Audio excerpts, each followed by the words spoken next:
بسم اللہ الرحمن الرحیم۔ السلام علیکم۔ اردو سٹوری پوائنٹ میں خوش آمدید۔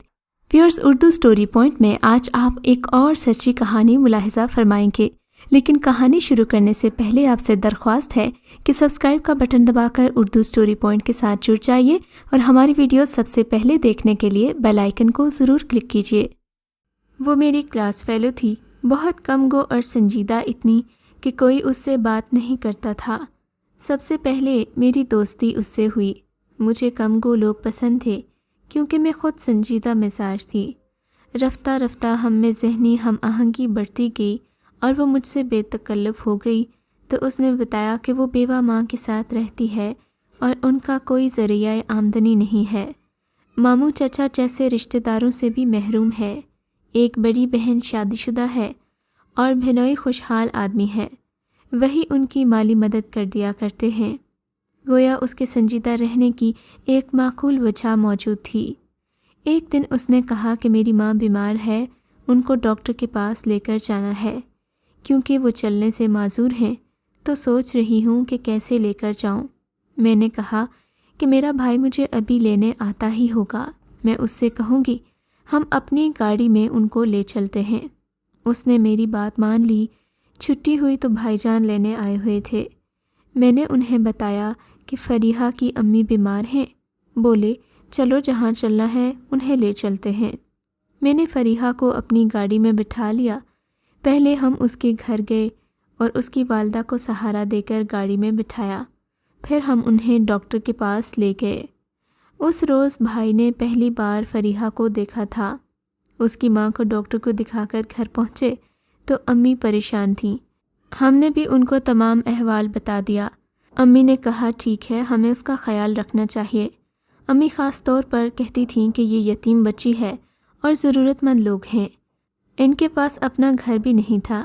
کرائے پر ایک چھوٹے سے مکان میں ماں بیٹی رہتی تھیں، جس کا کرایہ فریحہ کی بہن دیتی تھیں۔ حالات کی وجہ سے فریحہ ناخوش اور مجبور سی دکھتی تھی۔ کئی بار چاہا کہ وہ میرے ساتھ سیر پر چلے تاکہ کچھ لمحات خوشی محسوس کر سکے، مگر وہ راضی نہیں ہوئی۔ کہتی تھی کہ اماں کمزور ہیں، ان کو اکیلا چھوڑ کر کیسا جا سکتی ہوں۔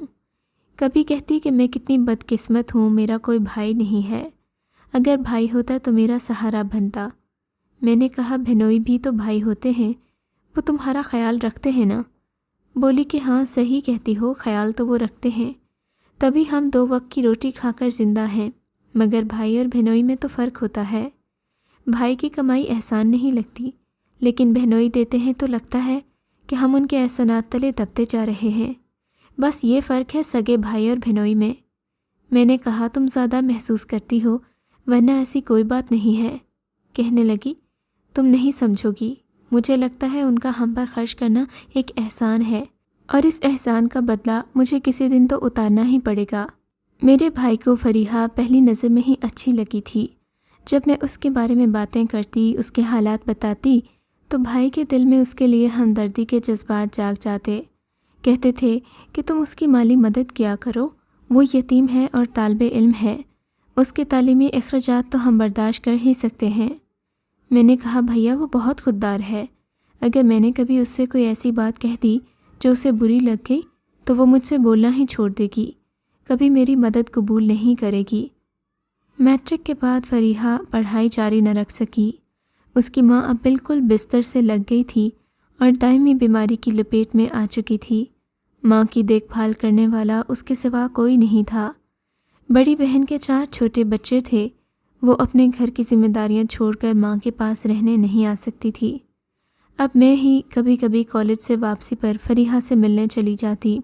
بھائی ساتھ ہوتے، وہ اکثر گاڑی میں بیٹھ کر میرا انتظار کرتے، یا کبھی اس کی ماں اصرار کر کے بلاتی تو بھائی ان کی عیادت کے لیے گھر کے اندر چلے جاتے۔ آنٹی باتیں کر لیتی تھیں اور آنٹی بھی میرے بھائی کو پسند کرنے لگی تھیں۔ شاید ان کو اپنے داماد کے روپ میں دیکھنے کی آرزو تھی۔ ان کی باتوں میں اس ارادے کو بھانپ کر بھائی نے یہ فیصلہ کر لیا کہ وہ ان کی بیٹی سے شادی کریں گے۔ انہوں نے امی سے بات کی اور آنٹی کی گرتی صحت کے پیش نظر جلدی کی تاکید کی۔ فریحہ کے حالات امی جانتی تھیں اور ان کے دل میں بھی اس لڑکی کے لیے شفقت کا جذبہ تھا، لہٰذا وہ راضی ہو گئیں۔ میں نے فریحہ کو بتایا وہ مایوس نظر آ رہی تھی۔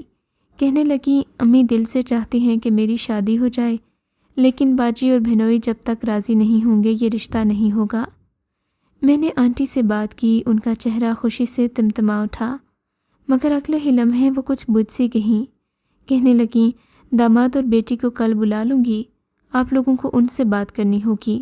خاص طور پر اس معاملے میں میرے داماد کا راضی ہونا ضروری ہے، کیونکہ اب وہی ہمارے کفیل اور سرپرست ہیں۔ ہم سمجھ رہے تھے کہ ہماری آؤ بھگت کریں گے اور موضوع رشتے کے مل جانے پر خوش ہوں گے، کیونکہ ہمیں جہیز وغیرہ کا لالچ نہیں تھا، لیکن فریحہ کے بہنوئی نے ایسا سخت رویہ اپنایا جس کی توقع کوئی عزت دار آدمی نہیں کر سکتا۔ انکار کا بھی اپنا ایک شستہ طریقہ ہوتا ہے، مگر انہوں نے امی جان کو آڑے ہاتھوں لیا کہ میری سالی کے ساتھ تمہاری لڑکی پڑھتی تھی، تبھی تمہارے لڑکے نے اس پر نہ جانے کب سے نظر رکھی ہوئی تھی۔ ہم حیران پریشان ان کے گھر سے نکلے۔ امی کی آنکھوں میں آنسو بھرے تھے۔ اس واقعے سے ہم کافی صدمے میں رہے۔ بالآخر خود کو سمجھا بجھا کر آنٹی سے دوبارہ ملنے ان کے گھر چلی گئی اور سوال کیا کہ آنٹی بڑی تو آپ تھیں، جب آپ کے داماد ایسی نازیبا باتیں کر رہے تھے تو آپ نے مداخلت کیوں نہیں کی؟ آپ نے انہیں کیوں نہیں روکا؟ بولیں کہ بیٹی وہ میری ایک نہیں چلنے دیتا، چونکہ ہم اس پر انحصار کرتے ہیں تو وہ سمجھتا ہے کہ وہی عقل کل ہے۔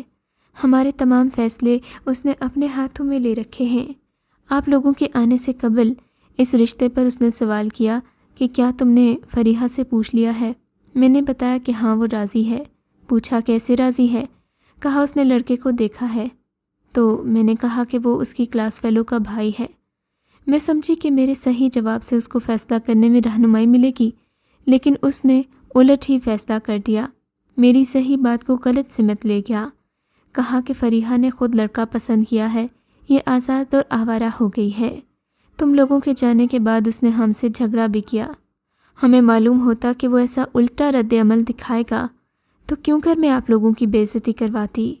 آنٹی بیچاری رو رہی تھی اور فریحہ اس قدر غمزدہ تھی کہ اس نے خود کو کمرے میں بند کر لیا۔ وہ ندامت سے میرے سامنے بھی نہیں آ رہی تھی۔ میں ان کی مجبوری سمجھ گئی۔ بھائی سے کہا کہ میری سہیلی کی ماں مجبور ہے، ہمیں فریحہ کا خیال دل سے نکال دینا چاہیے۔ سوچا رشتے تو آسمانوں پر ہوتے ہیں، اسی وجہ سے یہ ناطہ جڑ نہیں سکا۔ مجھے اپنی دوست کی دوستی کو خیر آباد نہیں کہنا چاہیے۔ یہی سوچ کر میں کچھ دنوں بعد فریحہ کے گھر گئی تو وہاں تالا لگا ہوا تھا۔ پڑوس میں جو لوگ رہتے تھے ان کی لڑکی بھی فریحہ کی دوست تھی۔ اس سے پتہ کیا تو اس نے بتایا کہ فریحہ کی بہن بہنوئی ان لوگوں کو اپنے ساتھ لے گئے ہیں۔ آپا بتا رہی تھی کہ اب والدہ اور بہن کو اپنے پاس رکھیں گی۔ فریحہ نے بھی جاتے ہوئے کچھ نہیں بتایا کہ آپ لوگوں کے رشتہ لانے سے ان کے بہنوئی شک میں پڑ گئے ہیں اور شاید آپ کے بھائی نے اس پر پہلے سے ڈورے ڈال رکھے تھے۔ یہ رشتہ تبھی آیا ہے کہ فریحہ کا کوئی تعلق آپ کے بھائی سے بنتا ہے۔ یہ سن کر میرے پیروں تلے زمین نکل گئی۔ سوچنے لگی کہ اس کا بہنوئی کس قدر گندی ذہنیت کا مالک ہے۔ ہم ہمدردی کی وجہ سے رشتہ مانگ رہے تھے اور وہ کیا سوچ رہا ہے؟ بھلا فریحہ جیسی غریب لڑکی سے کیا لالچ واسطہ ہو سکتا ہے ہم لوگوں کا؟ سال بھر میرا فریحہ کے ساتھ کوئی رابطہ نہیں ہو سکا۔ میری شادی طے ہو گئی، کارڈ دینا تھا۔ جی چاہا کہ فریحہ سے کسی طرح رابطہ ہو، اس کا حال پوچھوں اور اپنی شادی پر مدعو کروں۔ آئے یا نہ آئے یہ اور بات تھی۔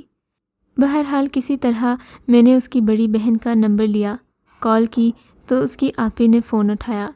میں نے کہا کہ میں شمائلہ بول رہی ہوں، آپ کیسی ہیں؟ میں نے فریحہ کو کارڈ دینا تھا کیونکہ میری شادی ہو رہی ہے۔ یہ فریحہ سے میری عرصے بعد بات ہو رہی تھی۔ اس نے بتایا کہ وہ میری شادی میں نہیں آ سکے گی کیونکہ بہنوئی اجازت نہیں دیں گے۔ کہنے لگی تم دوبارہ فون مت کرنا ورنہ مجھ پر مزید پابندیاں لگ جائیں گی۔ دھولا بھائی آپ لوگوں کے ساتھ میرا ملنا جلنا پسند نہیں کریں گے۔ اس نے خدا حافظ کہہ کر فون بند کر دیا۔ مجھے بہت صدمہ ہوا۔ بہت دن بعد فون کیا تھا، ایسا جواب ملا تو دل بھج سا گیا۔ سوچا اس لڑکی سے الگ رہنا ہی بہتر ہے۔ اس کے بعد میں نے اس سے ملنے یا بات کرنے کی کبھی کوشش نہیں کی۔ شادی کے بعد میں اسلام آباد چلی گئی اور اپنی نو بیاہتا زندگی میں مصروف ہو گئی۔ بچوں کی جب گرمیوں کی چھٹیاں ہوئیں تو ہم نے امی کے گھر جانے کا پروگرام بنایا۔ ایک روز شاپنگ کے دوران اچانک 8 سال بعد فریحہ سے بازار میں مد بھیڑ ہو گئی۔ اس کی حالت دیکھ کر ششدر رہ گئی۔ بالکل پہچانی نہیں جا رہی تھی۔ وہ بوڑھی نظر آ رہی تھی، اس کی آنکھوں میں آنسو بھر آئے۔ اس کے ساتھ ایک 4 سال کی بچی تھی۔ میں نے اصرار کر کے گاڑی میں بٹھا لیا اور گھر لے آئی۔ میں نے کہا تم تو بالکل اجڑ کر رہ گئی ہو، وقت سے پہلے بڑھاپا اور ویرانی اتنی کہ میرا دل ہی بیٹھ گیا ہے۔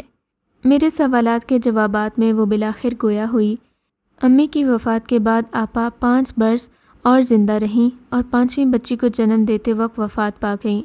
ان کے 5 بچوں کو دیکھنے والا کوئی نہیں تھا۔ ان کے شوہر نے کہا کہ اب تمہیں مجھ سے شادی کرنا ہوگی ورنہ ان بچوں کو کون پروان چڑھائے گا۔ جب انکار کیا تو کہا پھر میں ان کو کسی یتیم خانے میں داخل کروا دیتا ہوں۔ لہٰذا مجھے آپا کے بچوں کی خاطر ان کی بات ماننا پڑی۔ کیا کرتی، کوئی اور چارہ جو نہیں تھا۔ اس کی حالت زار کہہ رہی تھی کہ وہ بالکل خوش نہیں ہے، اپنی مرضی سے نہیں بلکہ کسی اور کی مرضی سے سانس لے رہی ہے۔ تھوڑی دیر بعد میرے پاس بیٹھ کر وہ چلی گئی اور میں سوچتی رہ گئی کہ انسان کے نصیب میں دکھ سکھ تو ہوتے ہیں، مگر یہ کیسا نصیب لے کر آئی تھی جس میں دکھوں کے سوا کچھ نہیں تھا۔ بے شک اس نے اپنی مرحومہ بہن کی خاطر قربانی کا فرض اتار دیا تھا، لیکن اس کا اپنا دامن تو خوشیوں سے خالی تھا۔ وہ کہہ رہی تھی کہ ہر لڑکی کے خواب ہوتے ہیں۔ میرا خواب تھا ایک پیارا سا سکون بھرا گھر۔ تم لوگوں نے پیار دیا تو جی چاہا تمہارے گھر کی ہی چھاؤں مل جائے، مگر میں اس وقت بھی مجبور تھی جب ایسا ممکن تھا، اور آج تو حالات نے میرے ہاتھ پاؤں بھی باندھ دیے ہیں۔ اب یہ زندگی بدلنے کا تو سوال ہی پیدا نہیں ہوتا۔ وہ اپنا دکھ کہہ کر چلی گئی تھی، مگر میرے دل کا سویا ہوا زخم جگا گئی۔ اس کی یاد کو بھلا چکی تھی، لیکن جب دوبارہ مل کر گئی ہے تو اس کی یاد میرے کلیجے کو زخم زخم کرتی رہتی ہے۔ دعا کرتی ہوں اللہ ایسی مجبور زندگی کسی لڑکی کو نہ دے۔ اگر آپ کو یہ کہانی اچھی لگی ہے تو اس ویڈیو کو ضرور لائک کیجیے اور کامنٹ سیکشن میں اپنی رائے کا اظہار ضرور کریں۔ اس طرح کی مزید کہانیاں سننے کے لیے اردو سٹوری پوائنٹ کو سبسکرائب کریں۔